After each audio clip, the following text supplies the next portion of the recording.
I'm Madelyn Blair. On today's show, we'll be talking about drumming. Yes, drumming. And we'll be talking with two award-winning drummers, Haywood-Smith and Ron Goad. Each offers us a gem, which I will highlight in Grounds for Thought. So stay tuned to the very end.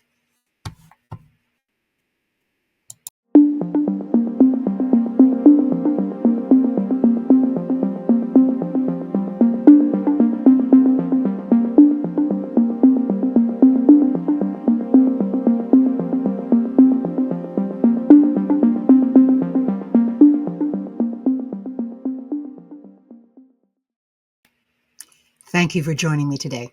I'm Madelyn Blair, and this is Unlocked, a show all about helping you recognize your own agency to be the resilient leader in you. Unlocked is a place where I bring people who can offer different perspectives and strategies to enhance your life and work. In every case, we take the lessons and show how they can be directed to business, sometimes quite unexpectedly. Artists see the world differently.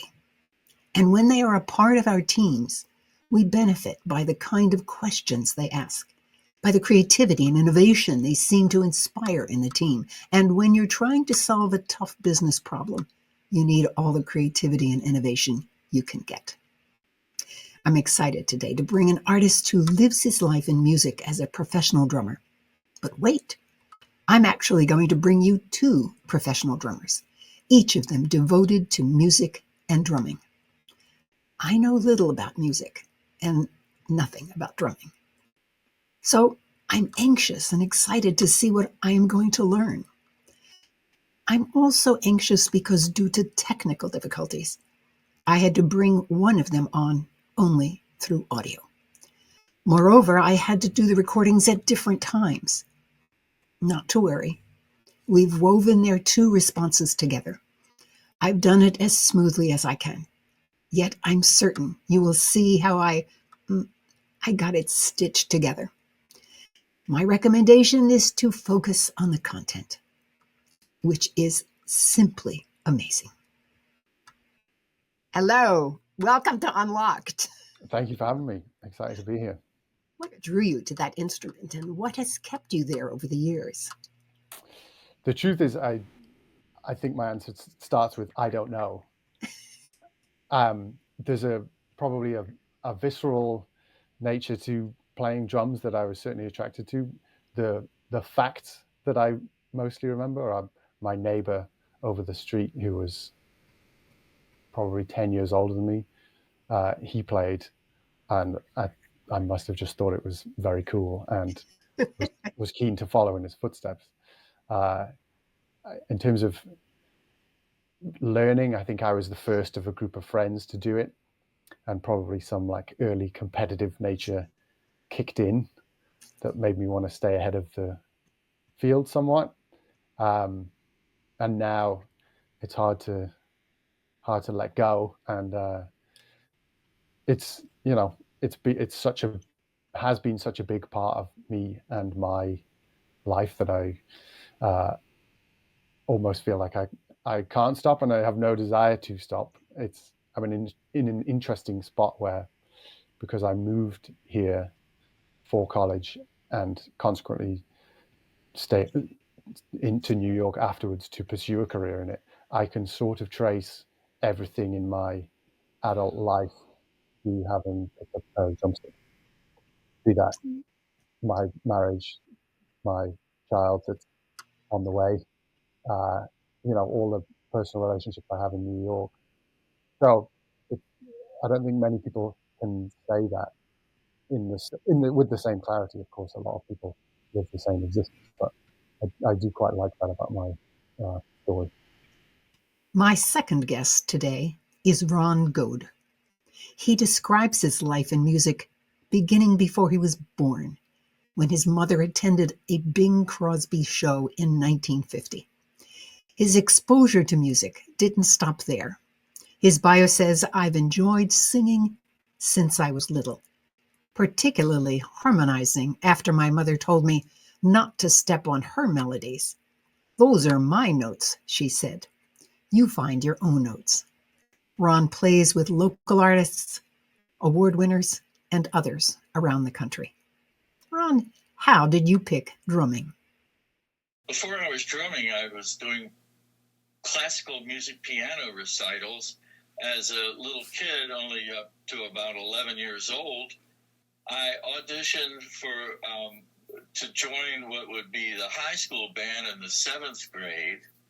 And before that, I passed an audition, so I could have picked any musical instrument that was lined up across the stage, and there were at least a dozen of them. And the instrument on the far left was a drum, and that's about as far as my eyes went. I was intrigued by the drum, so I picked that. I mean, I could have picked any instrument, but here, that was in 1961 I started, and then in the 7th grade, I was part of the high school band. But my main instrument, I'm known as a drummer and percussionist, including I play washboard with jug bands and Dixieland bands. And that is a cure for ego right there. When you put thimbles on your fingers and you scratch a washboard, it's so silly. And I try to emulate the sound of tap dancing, like Fred Astaire and Ginger Rogers. So I want people to hear tap dancing. There's even a video of my jug band doing a song where the videographer had tap dancers, old film of tap dancers, as I'm doing a washboard solo with clickety, clickety, clickety. And it was his idea, and he got it. That's what I'm trying to do, is very often get people to picture happy feet.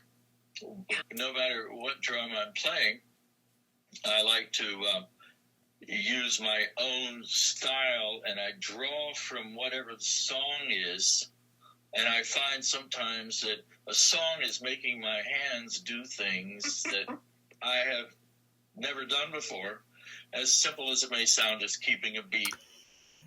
I love hearing how differently people are inspired to take up a particular road in life.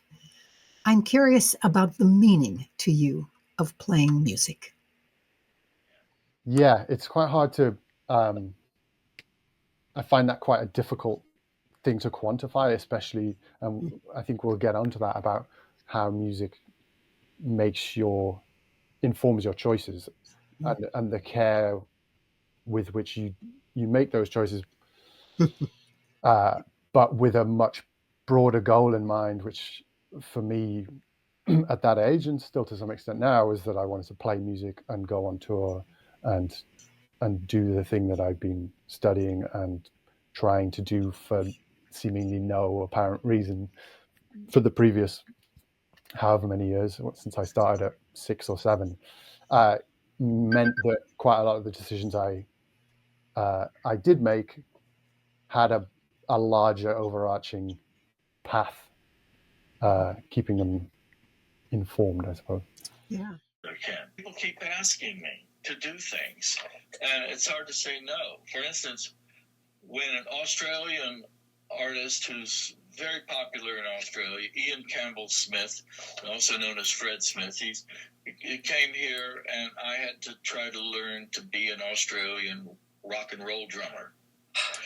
And those drummers in Australia, they think funny. So I had to try to adapt, and then my friend Ian lived here for several years. I ended up recording on his next 2 CDs before his wife got a job being a curator of all the government of Australia's artworks, including Aborigine artworks and treasures. He had to move back to Australia, but he took with him my drumming, so his drummers in Australia had to learn some of my beats.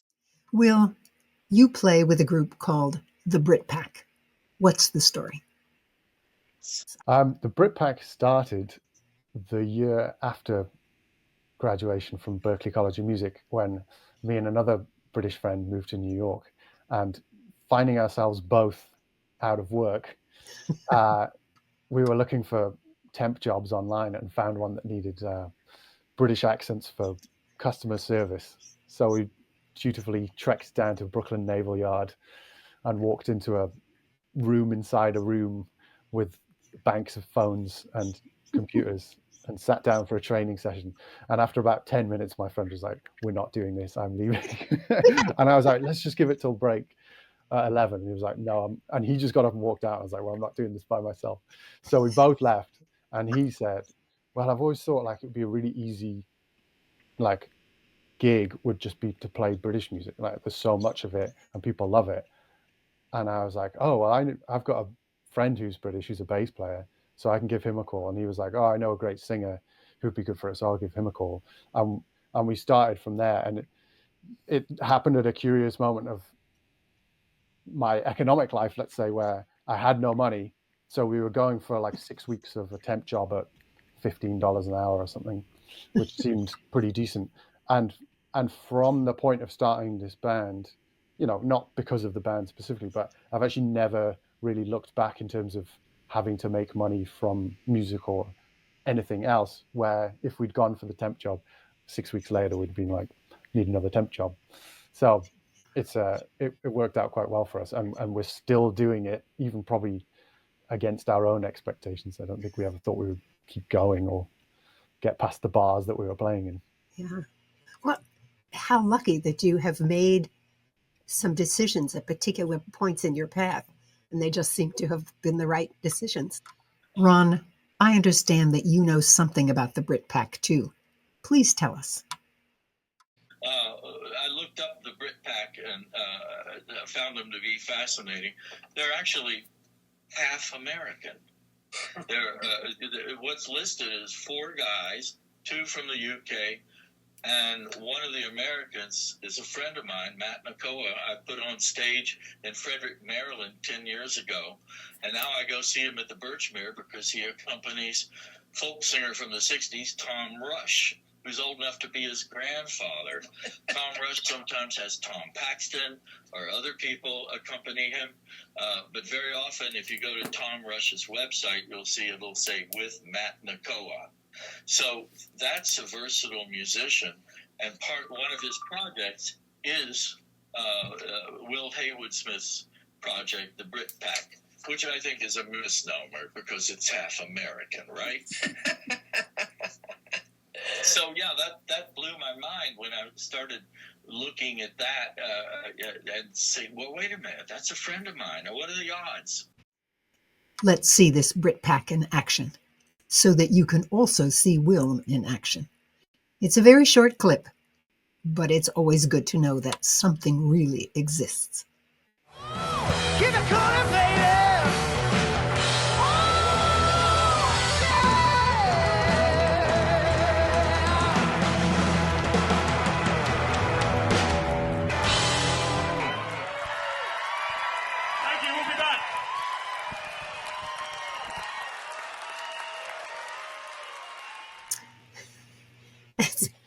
There's such a powerful Thank little you. piece. Yeah, it's one of the more fun ones to play in the set. Yeah, and I picked that particular clip because it showed you playing. There you go. I know, I always get chucked away at the back. You do. I mean, even Ringo Starr had to be way in the back. Yeah. One thing I noticed about Will Haywood-Smith is that he's a very special, rare drummer that I'm not. He's a timekeeper. He is like a human metronome. He is very over-talented. He has more talent than he can usually use. So when he's doing the Brit Pack, he's just being like a normal drummer. And that means you're playing with musicians who are tugging at the tempo, speeding it, dragging it, speeding it, dragging it. And not only that, there's a little evil voice inside your head as a drummer saying, "Am I speeding up? Am I slowing down? Should I go faster?" You know, but unless you have a device in front of you that works like a metronome and tells you beats per minute, then you're going to have these forces that may make you question your accuracy with the tempo. So what I found in some recordings with Will is that he's I could play that. And what he's doing on the drums is astonishing to me, astounding. And it's, wow, he must rarely get to use his advanced talent that way.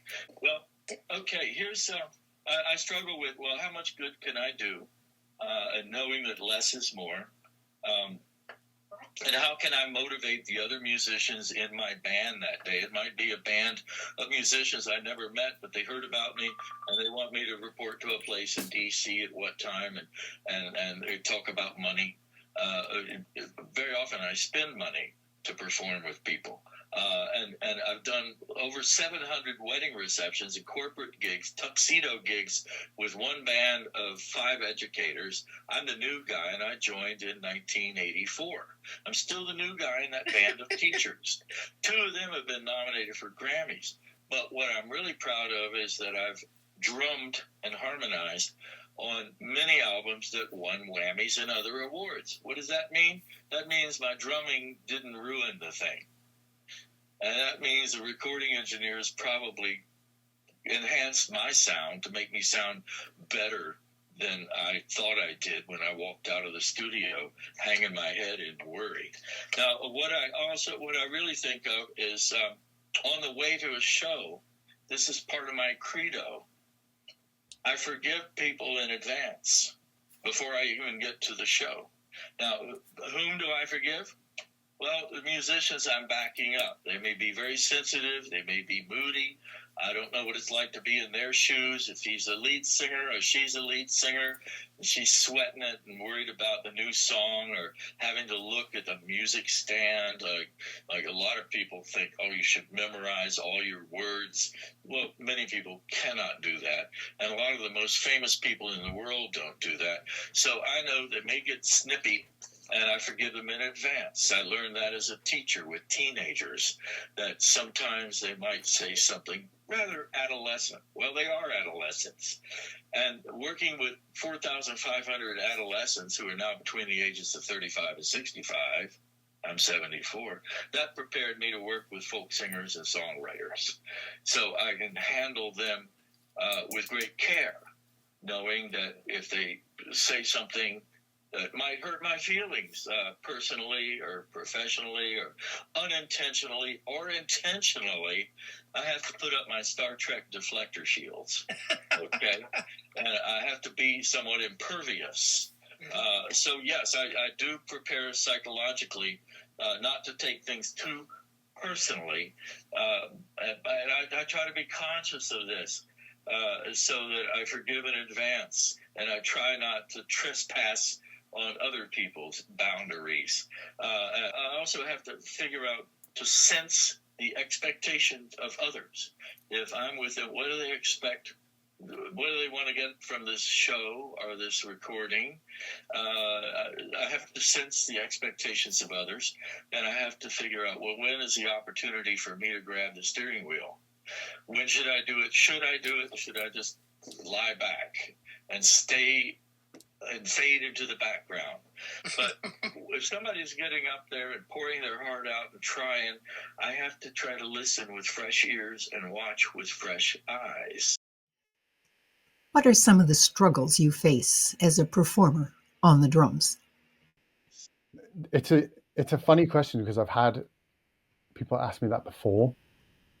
And the reality is, by that point, those are the easier gigs in many ways. So within sort of pop and rock, which is mostly what I play, there's the gigs where you're consistently playing different material or with different artists multiple times a week, that's much harder to sustain. So as an example, I played with a friend in his bar band in December just because their drummer broke their wrist, and he was like, hey, it's Tuesday, I have a gig Thursday, can you learn 30 songs?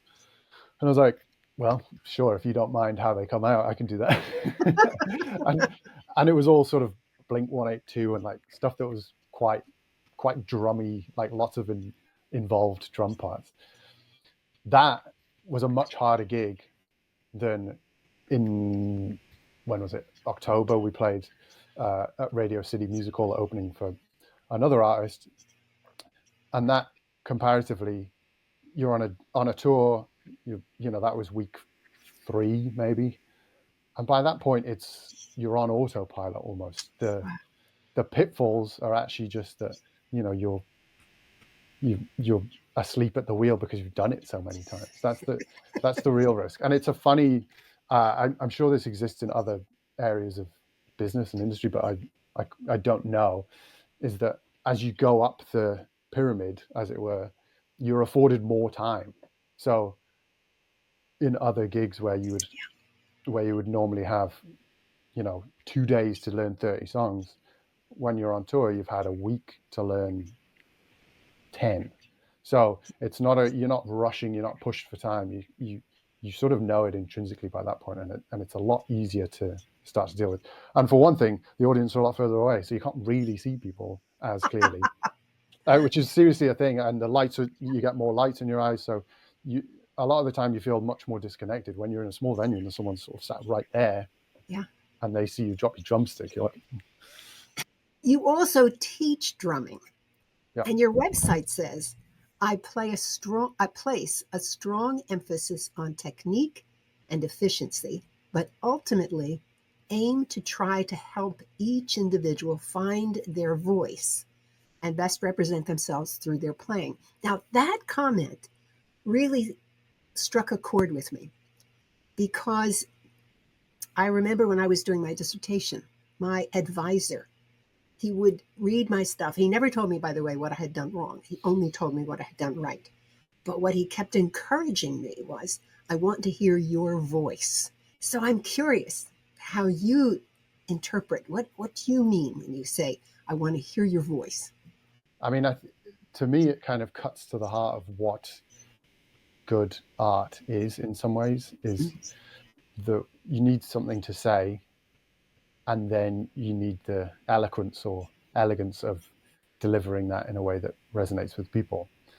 And that's not to say that you can't play poorly and convey quite a lot, or you can't, you know, there's plenty of abstract art that conveys a lot also, but it's very hard to pin down what the thing is. And I'm still, you know, I'm still a student of doing that for myself, but there are definitely, you know, it comes down to feelings and trying to get people to sort of commit to whatever it is that they're feeling. You know, kids come into contact with a drum kit and immediately just start wailing, and I tend to just let them do that for a bit, because I think there is like an inherent, firstly, that's what they're there for, so you should do that. They are loud, you should play them loud, but that basic instinct of sort of trying to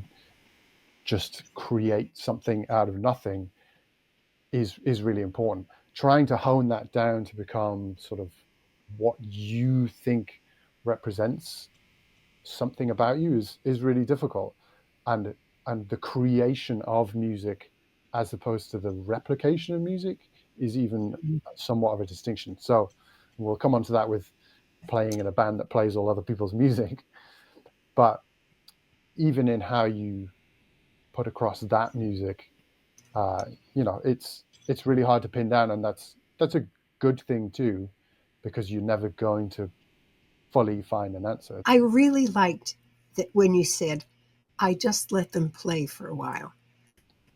You know, that's what children need to know, that they have agency, that the music is supposed to be coming out of them. And unless they experience it a little bit of freedom like that, they'll never know that. Ron is also a teacher. His students are already artists, and what they need is a mentor. I want to record your song. You may have an idea of what you want me to do. I'll try that first. And then if there's time and I have other ideas, I want to implement my ideas. Since time is money, and my ideas are going to take time and cost you money, then I hand over some money. to you in the recording studio to take the time to try my idea.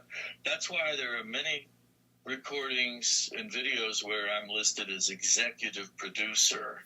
That simply means I put my money where my drumsticks were. If I want the recording, the performance, the arrangement to be good, then I help produce recordings. When people think they're just hiring a drummer, and I've got news for them. I've got other things in mind that may slow down the recording process to get a better recording at the end. But very often what I try to do is if people are complacent with mediocrity, I try to nudge them into working harder to do better. And maybe I think you can do more than you thought you could do. I can see that, but it's going to take some work. And you want to do the show, here's the phone number of a vocal teacher. Take 3 lessons and get back to me. Yeah. Or, you're really good all by yourself on stage with your guitar and your voice. Or, you need a bass player. You need a mandolin player. You need a percussionist. I know one. So sometimes people have, in my opinion, might be a bit of a delusion of grandeur. And I'll say, you'd be better off to have somebody else sing your song. Somebody else record it, cover it. I get the impression that drumming has a way of forming you into a different person. Am I hearing you wrong? Tell me about that. I also think I would be a completely different human if I hadn't spent hours beating up a drum kit. And you do have to be interested in yourself a little bit. You have to be interested in people and in discovering what you're trying to get out of the thing. And I think sometimes that can get lost particularly in societal perception of playing music, and definitely in higher education of music, where, are you in a trade school where you're trying to be able to perform things, where you're trying to put the message across? Oh, we're trying to play Brazilian music, we're trying to play jazz, here's how you do it. Or you're in an art school where it's like, whatever's in here needs to come out of here or wherever. And how do we actually facilitate that? And it depends, each musician has their own take on that. But I think it's easier I think the trade school aspect of like, okay, well, you need to go and learn 30 songs because someone's going to pay you to play a wedding is comparatively a lot easier to teach than like, okay, what are you feeling in here and how do you put it into art?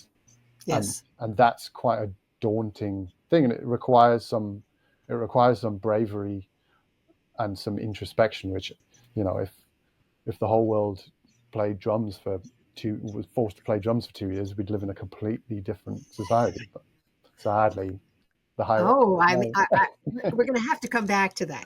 If everybody played drums. Oh, all right. Or music. Right. I should say music. A slight bias coming through. Slight bias. Oh, that's okay. You're allowed. You make your living by playing music. I'm curious about your thoughts on the business of music. I'll start with the reason anyone plays music is not for money, or very rarely. It was not something I was given a lot of consideration to when I was 7 years old. It was just a desire to do it. Being, business around music is, for want of a better word, a sort of a necessary evil in many sense. A lot of people say there's no money in music and the arts, and to some extent they're true, but broadly speaking, I would say that's complete nonsense, in that, most celebrities that we, revere are musicians, actors, so there's a huge business built up around what I would assume is purely emotion. The reason that things connect with people, art, music, is because of how it makes people feel, and trying to solve that problem of who you find, how you find them, and whether you can connect with them is basically how you monetize the product. Now, is that, I wouldn't want to put too much of an opinion on whether that's a good system or a bad system. It's always existed in some form. It was before, the version of capitalism we have now. Composers had patrons. Society worked just in a different way. I don't think that was a better system per se. But I'm fortunate to be able to afford to be able to live life off the back of creating music, and so I always feel a little anxious criticizing it, but there is also a lot that it leaves on the side of the road in its sort of pursuit of pushing bigger artists to bigger audiences. And I do think we're at a really interesting point where, with someone like Taylor Swift, eventually you can't get more audience members, right? Like there's not the capacity, there's not enough people in the, in places in the world. Eventually, the same with, I wonder that about Netflix. How do you grow a company where eventually there are only 8 billion people in the world? If they all subscribe to Netflix, what happens to your business model? What's the growth plan when you have everyone subscribe? So, it's very tough, and the business exists in part because as a reflection of the people who are in the performing sector, who are not inclined towards business. So you kind of can't live without it, and it's challenging to live with it. There are a lot of musicians who are just pure and simple artists and are not concerned about making a huge fortune or necessarily connecting with more than a few hundred people, and who aren't cut out for understanding how to market, how to do profit and loss or whatever.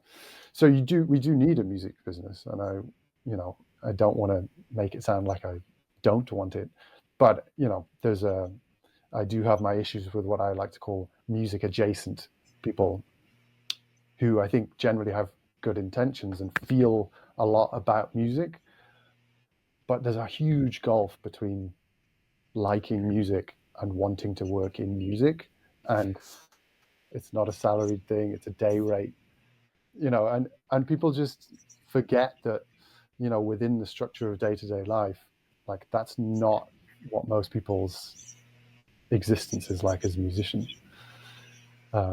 So I deal with a bit of both, in terms of the artist I play for, dealing with management, and a lot more in terms of when I'm working with the Brit Pack, booking shows, trying to promote shows, trying to balance costs. Yeah, and Mark mostly deals with the touring and travel and sort of logistics side, and I mostly deal with the promotion, trying to sell tickets, trying to grow a mailing list. So a lot of it is very normal, boring business stuff. Now, some people would not consider that boring. You realize that, Will. Yeah, I suppose. Yeah, right. And I'm growing to find bits of it more intriguing. The sort of trying to thread the needle, but at the heart of it, I'm only doing it because I like playing music live. Okay. Well, there's nothing like having a real goal that will energize you to do that kind of work that's not necessarily the most pleasant or the thing that you would absolutely prefer. And we all have a stake in the band, so that's where playing in a cover band is kind of a bizarre arrangement, because if I'm on tour with an artist, it generally works out that you just get a flat day rate and a per diem. Sometimes that day rate is just for a day of performance. Sometimes if you're traveling, you get paid less because you're not actually doing any work that day, but it varies a lot. And whatever they get paid at a gig, which is usually works with a guaranteed offer, say they make $5,000 for selling however many tickets, and then there's a bonus, you just get your flat rate no matter what. So I got paid the same for playing to 5,000 people at Radio City as I did the next 2 days later for playing to 400 in Nashville. Ron is at the other end of his career and sees himself very much as a mentor, coach to others. My plan B turned out to be really, really good because my organization, Songwriters Association of Washington, SAW.org, put 15 award-winning songwriters into a recording studio to record their award-winning songs from scratch, just without a big production. Like just, I know you had a full band on that recording and you won, but let's see what happens when you just put on a guitar and sing into the microphone. And one of the award winners asked me to play along, and she had Ken Avis from he's from Liverpool. He's a Liverpudlian. So here we are, three of us on stage. We'd never played together before, and we're going to do her song, and I gave it kind of a calypso beat. And the recording came out really well, but the point was we wanted these people to have a chance to be among peers in this huge studio that has more Grammys than a studio in Rockville where Prince, the Beach Boys, and so many people have recorded. The point was to give these recording artists I wanted them to be able to leave the studio with an audio and video recording of themselves performing their song. So the people left there feeling pretty good about themselves. And many of them had recorded in small studios or with homemade equipment, but now they know the difference. Ron works with the music of the artist. Will, you and the Brit Pack can choose the songs you play. Since people have heard the music before, how do you distinguish yourself to your audience? Well, yeah, this is sort of the eternal issue of a cover band, is that you don't hold the inherent value yourself, right? There are no royalties to being in a cover band, right? I don't own the music, which, that also negates the major problem of being in an original band, is you have to create something of value out of nothing, which we talked about before, and that takes a lot of time. So we're skipping that part because we know the product is popular already. We're just taking songs that people really, really like, and then just the set list is just like hit, right? Even major artists can't necessarily do that. There's always like hit, song from the B-side, song from the old album, hit, really old hit, So we are quite fortunate in that sense. In terms of how we're marketing it, the good thing is it's primarily a nostalgia-based thing. You're trying to market an experience that people can sort of hark back to. We love the music and we play the songs that we like, and we just try and make it sound as good as possible. And that's got us quite far, but we have definitely come to a point where we're like acknowledging that just doing a great job and sort of saying our musical product is, in our opinion, objectively slightly better than this other musical project doesn't actually sell tickets. So then it's an appeal to, other senses of like, is it a spectacle? Does it look like people are having fun? Like, so then you have to put your sort of professional biases to the side of being like, right, but we sound really good. No one cares. Everyone who's already doing this is over the threshold of good enough, right? And then what differentiates the top is how you connect with people in the show, before the show. And that's a different challenge. And also because it's inherently based around music, there is some X factor of you don't really know why people like these songs in the first place. They just do. And then how do you market to someone who you're not sure why they like it? And I think your other point, how you connect with people before the show and during the show. I know as a speaker, that's one thing that you're always concerned about. And I'll never forget one of the coaches that I studied under. He would say, you just pick one person and you talk to that one person. And he said, believe it or not, the rest of the audience thinks you're talking to them. And I had to just believe him, Yeah. But I don't know as a musician whether that's possible. Well, that kind of, yeah. I mean, those connections during the show of how do you take an audience with you and not just have them say, "Yeah, that was a good show. Glad I saw that," and never see you again. It comes down to a level of authenticity too, of how much you care about the music. And we, for a long time, were just, well, we obviously like the music, otherwise we wouldn't be playing it.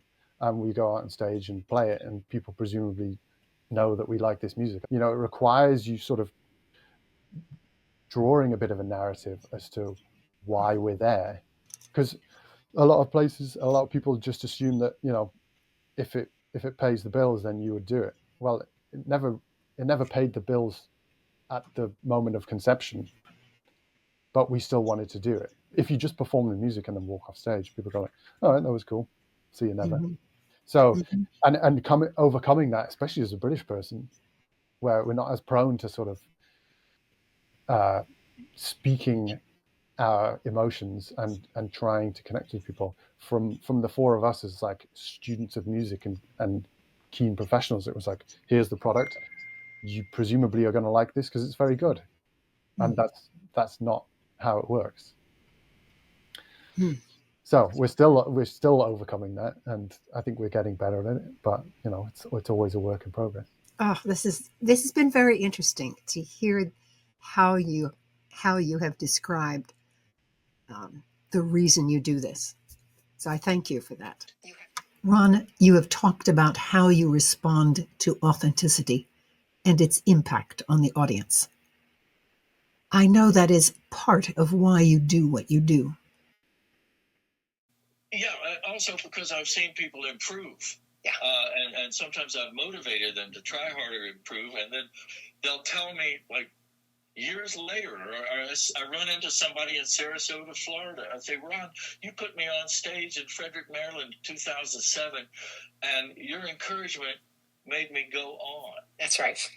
There was a young lady named Rebecca Berlin Presti, who I put on stage in Frederick in 2006, and her sister Stephanie, and then they disappeared. Stephanie Berlin went to New England to play church music, and Rebecca Berlin stopped playing for 12 years.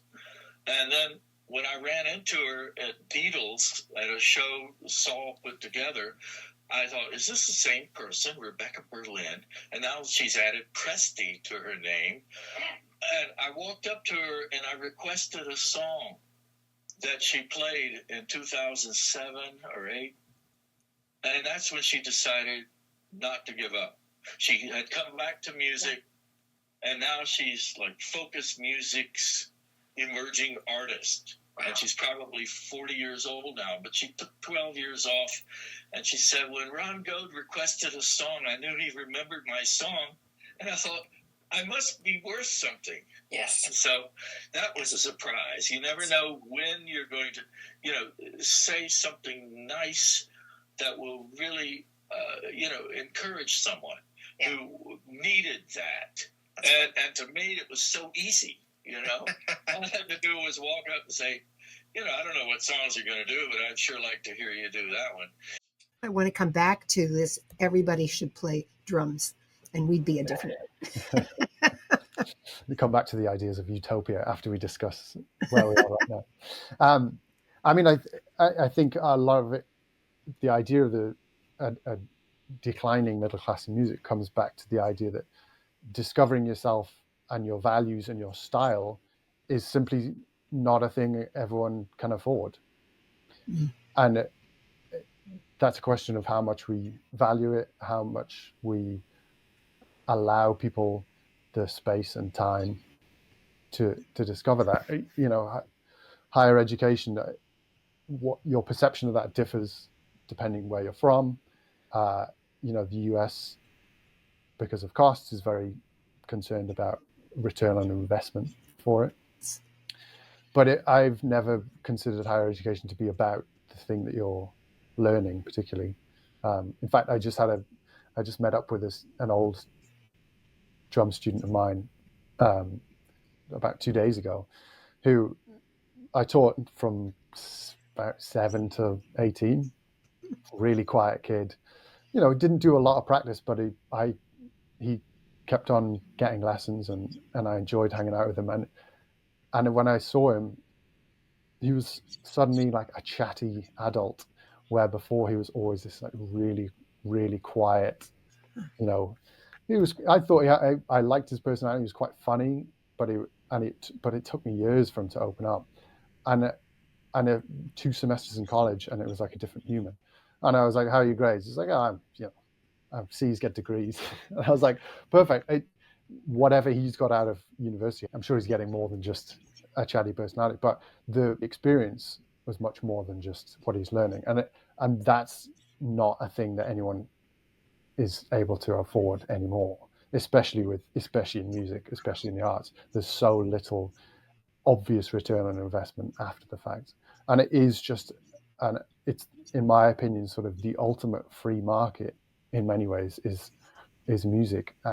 After you graduate, and it's like, okay, go and make some money. It's like figuring that out is really, really difficult. So if you want to sit in your room and write some music, that's fine, but I also want to hear that music, and I think the broader base of working musicians has grown in the last 100, 200 years.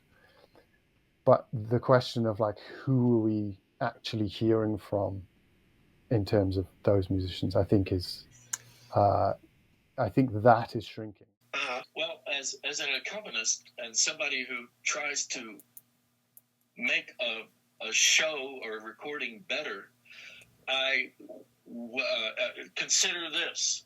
I made my wealth as a school teacher in Fairfax County.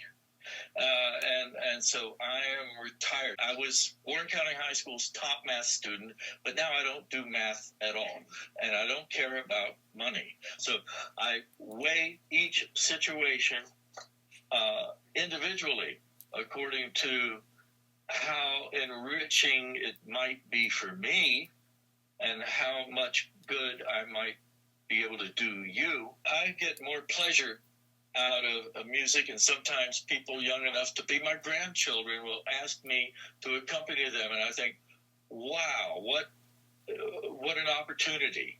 All right, I want to come back now to, if everybody was a drummer, the world would be a different place. I had this thought a few years ago, and I just thought, like, if you put 100 billion a year into everyone playing music, drums, the sort of positive externalities of that you would get would just be, difficult to quantify.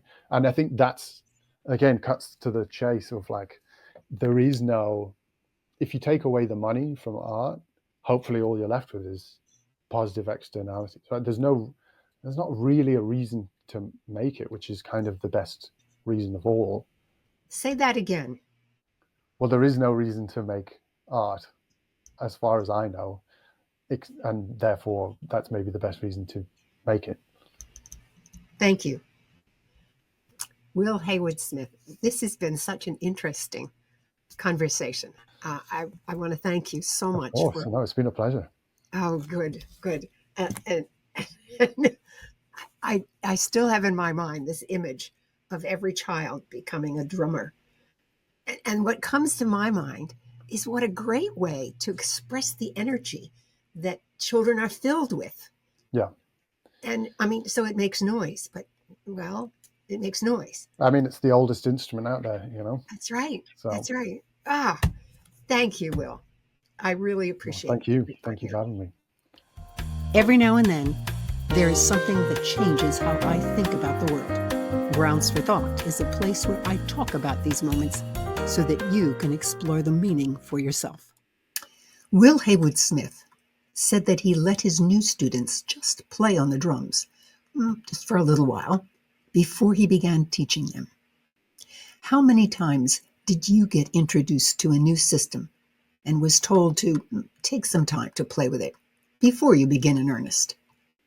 Over the years, I think I have had to learn well over 100 new systems. I dare not try to count them. Most often, my play was trying to make them work to do something that I needed right then, And if I had some time, I couldn't really play on all the dimensions. For example, I've had to learn 5 separate systems over the course of the 6+ years I've been doing this show. And the worst of it was I could never do that final step of broadcasting until it was in real time. It takes energy, discipline, commitment, and a belief that you can actually figure things out.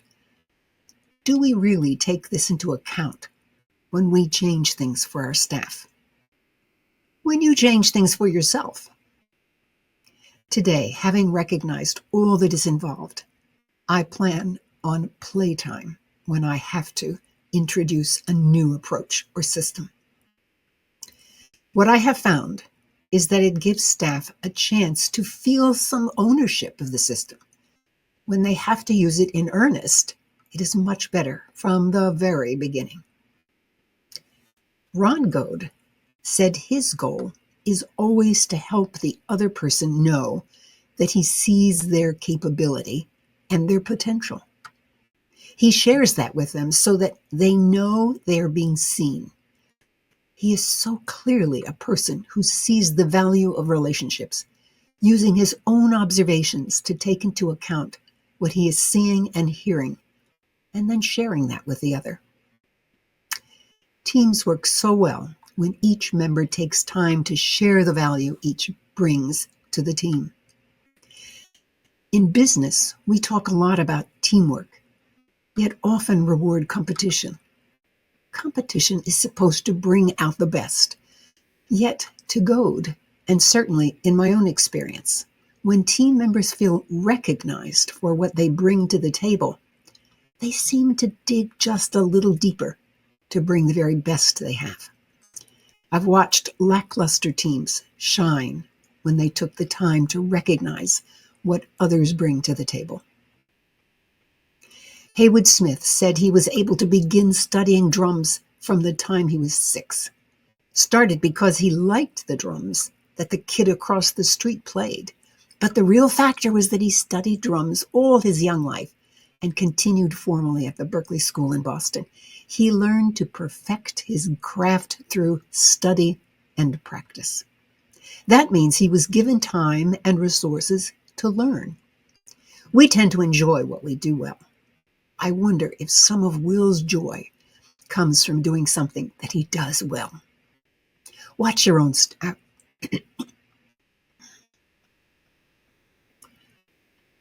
Watch your own staff when they're doing what they do well. Do you see the difference? What might be useful to do for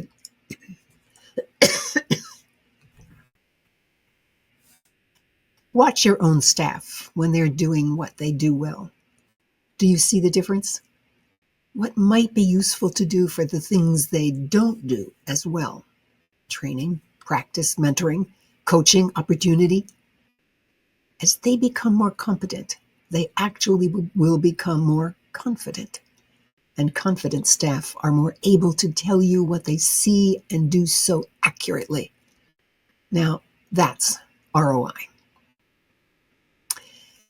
I loved how Goad transcribed experimenting with thimbles on a washboard to produce the sound of tap dancers. He experimented and found a sense of achievement as he listened to his attempt and heard what he was trying to achieve. He started playing the drums around 11, and today he has developed his skills through constant practice. Yet he continues to learn through experimentation to achieve challenging goals. 2 very different drummers with different stories, different reasons to play, different styles, different times in their lives, but each demonstrate that learning is lifelong. It's a lifelong practice, study, practice, experiment, practice, and practice all the time. Yet with all their excellence and awards, Haywood-Smith and Goad each work as members of an ensemble, a team that only exceeds limits when they act as an ensemble. I didn't anticipate that this show would be about teamwork and learning. It has, and how appropriate for the one instrument that doesn't carry the melody, but provides the foundation of the melody, the beat. Thank you for joining me today. I hope you've enjoyed the conversation and learned something new. If you aren't already on my mailing list, please stop by my website and register for it on the contact page. I want to hear what's on your mind. And if you're on YouTube, click the like button. And if you haven't done so already, subscribe. This helps me, and it helps others who are looking for similar information. I'm Madelyn Blair, wishing you infinite possibilities as you unlock your resilient leader.